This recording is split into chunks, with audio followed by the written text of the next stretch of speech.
नमस्कार दोस्तों, मैं शिवा नायक आपको स्वागत करता हूं निर्माण एक अंतिम यात्रा में। वैसे तो कहा जाता है कि भगवान ने किसी को गरीब नहीं बनाया और न किसी को अमीर। हर किसी को इतना जरूर दिया है कि वो अपना जीवन यापन कर सके और अपने बुद्धि के अनुसार अपनी ज़रूरत से ज़्यादा कर सके या ज़रूरत से कम कर सके। उसके बुद्धि के अनुसार यह संभव है।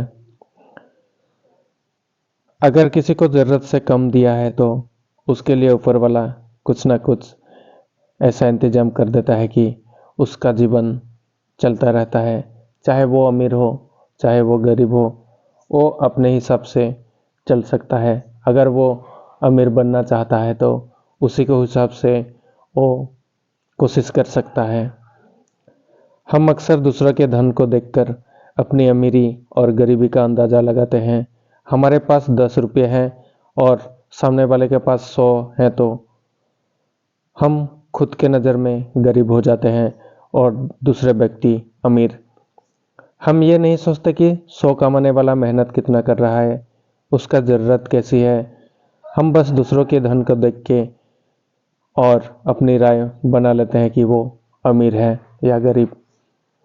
आज की इस गौतम बुद्ध की प्रेरणादायक कहानी के जरिए आप जानेंगे भगवान बुद्ध के अनुसार एक अमीर और धनवान व्यक्ति में क्या फ़र्क होता है। साथ ही आप समझेंगे कि क्यों गौतम बुद्ध हर व्यक्ति को धनवान कहते थे। गौतम बुद्ध की कहानी आपको बहुत प्रभावित करेगी और इस बुद्ध की प्रेरणादायक कहानी से मिलने वाली शिक्षा आपको जीवन में बहुत काम आने वाली है।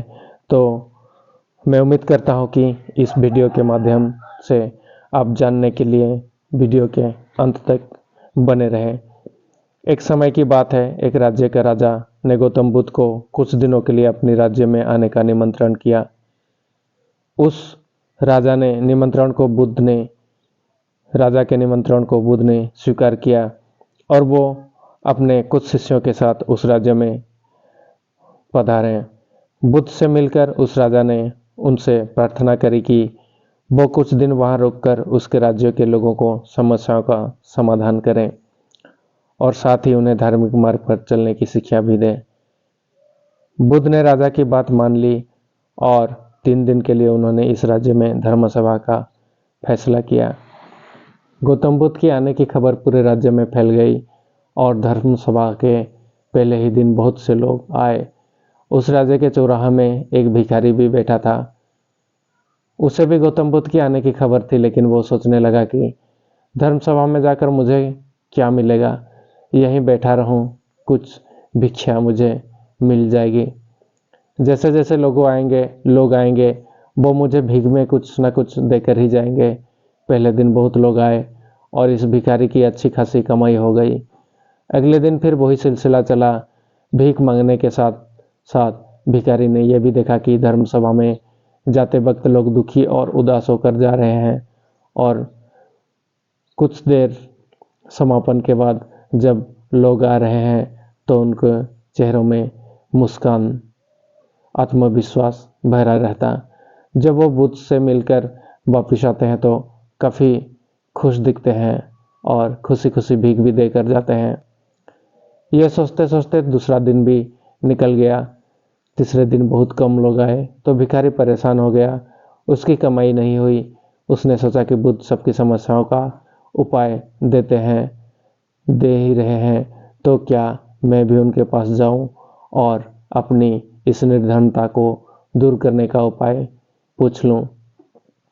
ऐसा सोचकर वो व्यक्ति धर्म सभा में चला गया, लेकिन वहां लंबी लाइन की कतार लगी थी। बड़ी मुश्किल से उसका नंबर आया। बुद्ध के पास पहुंचकर उसने प्रणाम किया और बोला, भगवान, इस गांव में सभी लोग खुश हैं और सभी धन सुविधा से संपन्न है, फिर मैं निर्धन क्यों हूँ। उस भिखारी को देखकर भगवान बुद्ध बोले, तुम निर्धन इसलिए हो क्योंकि तुम हमेशा दूसरों से मांगते रहते हो, लेकिन कभी किसी को कुछ देते नहीं। तुम सोचते हो कि लोगों से तुम्हें भीख में बहुत पैसे दें, लेकिन बदले में तुम किसी को कुछ देना नहीं चाहते। ऐसा सुनकर वो भिखारी बड़ी हैरानी से बोला, भगवान मैं क्या लोगों को कुछ दे सकूंगा, मेरा तो खुद का गुजारा भीख मांग कर चलता है, फिर भला मैं कैसे दे सकूंगा लोगों को। बुद्ध कुछ देर के लिए मौन हो गए और थोड़ा देर रुकने के बाद बोले, तुम बहुत मूर्ख हो, किसी को देने के लिए या दूसरों के साथ बांटने के लिए ऊपर वाले ने तुम्हें और हम सभी को बहुत कुछ दिया है, मुस्कुराहट दी है जिसे तुम दूसरों के साथ बांटकर उनमें आशा की किरण और उम्मीद जगा सकते हो, आवाज़ दी है जिससे तुम मीठे शब्द बोलकर लोगों को तारीफ कर सकते हो, 2 हाथ दिए हैं तुम्हें जिनसे तुम दूसरों की मदद कर सकते हो, एक स्वस्थ शरीर दिया है जिससे तुम भिक्षा ना मांगकर मेहनत करके रोजी रोटी कमा सकते हो। ऊपर वाले ने जिसको ये चीज़ बिना किसी कमी की दी है वो कभी निर्धन नहीं हो सकता। तुम्हारे अंदर वो संपन्नता छुपा हुआ है, जो तुम चाहोगे वो तुम कर सकते हो। तुम निर्धन हो तो बस अपनी सोच की वजह से हो। जैसे जैसे तुम इस सोच से बाहर निकलोगे तुम खुद को दूसरों जितना ही अमीर समझने लगोगे और तुम्हारा जीवन भी सुधर जाएगा। दूसरों की खुशी देखकर उनसे अपनी तुलना मत करो। ऊपर वाला ने हर किसी को धनी या गरीब बनाया है, बस ज़रूरत है तो अपनी सोच को सुधारने की।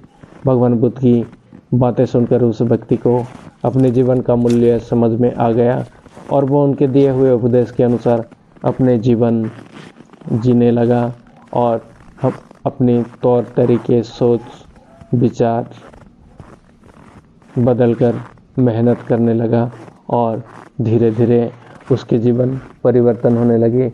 अंततः वो उसके पास वो सब था जो दूसरों के पास था। अपनी कमियों को वो हटा चुका था। एक आम इंसान, एक भिखारी से वो एक धनी व्यक्ति बन चुका था। तो धन्यवाद दोस्तों, इस कहानी से आपको ज़रूर कुछ सीख मिला होगा। ऐसा है तो कृपया वीडियोज़ को लाइक करें, शेयर करें और सब्सक्राइब करना ना भूलें इसी तरह का हर रोज़ वीडियो पाने के लिए। धन्यवाद।